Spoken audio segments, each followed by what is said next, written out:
फिर क्या कह रहे हैं कबीर जी? अकथ कथाय मन ही को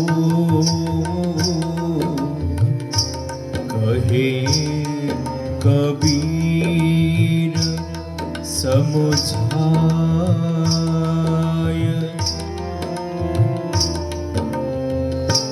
जो या को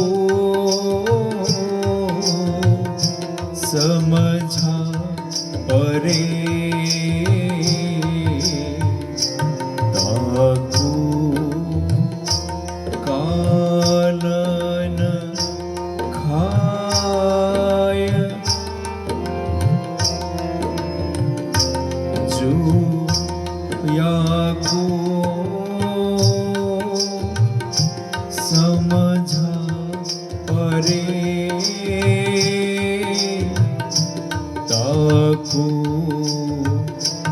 कालन खाय। कबीर गुरु समझाकर कहते हैं कि इस मन की कथा अकथनीय विचित्र है, अति विचित्र है। जो इस मन की चालों को भली भांति परख लेगा उसको कल्पनाएं भ्रमा नहीं सकती, कल्पनाएं भ्रमा नहीं सकती।